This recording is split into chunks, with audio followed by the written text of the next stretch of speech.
देश की ताकत तीनों है महान, जवान, किसान और जनता महान। मुर्शिदाबाद की आग में झुलसी ममता सरकार। हाईकोर्ट रिपोर्ट में टीएमसी नेताओं पर सीधे आरोप, बीजेपी को मिला नया हथियार। मुर्शिदाबाद हिंसा पर हाईकोर्ट कमेटी की रिपोर्ट से राजनीतिक भूचाल। आमिरुल और महबूब नामजद।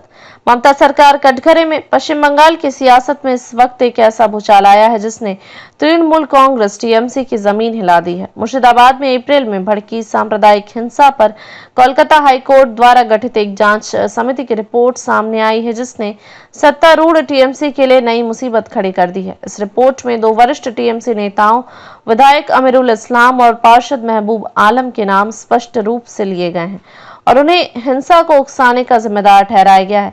यह रिपोर्ट ऐसे समय में सामने आई है जब ममता बनर्जी की सरकार पहले ही कई बड़े झटकों से उबरने की कोशिश कर रही है। शिक्षक भर्ती घोटाले में सुप्रीम कोर्ट की फटकार, डीए भुगतान का आदेश और अब ये ताजा हिंसा रिपोर्ट। 2026 के विधानसभा चुनाव से पहले ये घटनाएं बीजेपी के लिए सुनहरा मौका बनती जा रही हैं। क्या कहती है रिपोर्ट? एक आंख खोल देने वाला ब्यौरा। इस विशेष जांच समिति ने जो विवरण दिया है वह चौंकाने वाला है। दिनांक 11 अप्रैल जब वक्फ संशोधन अधिनियम के खिलाफ विरोध प्रदर्शन चल रहा था, 2:30 बजे के बाद मुख्य हमला हुआ। धुलियन नगरपालिका के पूर्व चेयरमैन महबूब आलम रिपोर्ट के अनुसार मुख्य उपद्रवियों के साथ हैं, जिनमें शमशेरगंज, हिजलतला, शिउलतला और डिगरी के नकाबपोश लोग शामिल थे। इसके बाद स्थानीय विधायक अमीरुल इस्लाम मौके पर आए। यहां देख के किन घरों पर हमला नहीं हुआ है और हमलावरों ने उन्हीं घरों को आग के हवाले कर दिया। बेटबोना गांव के निवासियों ने पुलिस को बार बार फोन किया लेकिन कोई कार्रवाई नहीं हुई।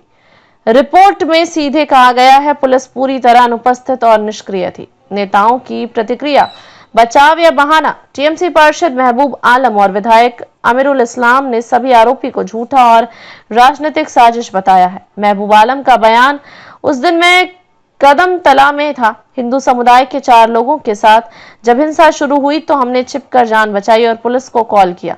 उन्होंने फोन नहीं उठाया, जब उठाया तब भी कोई कार्रवाई नहीं की। ये सब बीजेपी और आरएसएस की साजिश है।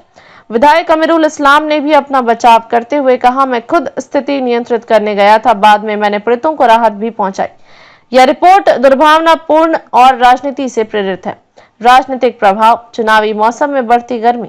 इस रिपोर्ट ने ममता सरकार की छवि को तगड़ा झटका दिया है। पहला सुप्रीम कोर्ट ने 25,753 अवैध शिक्षकों की नियुक्ति रद्द कर सरकार की भर्ती प्रक्रिया पर सवाल उठाए।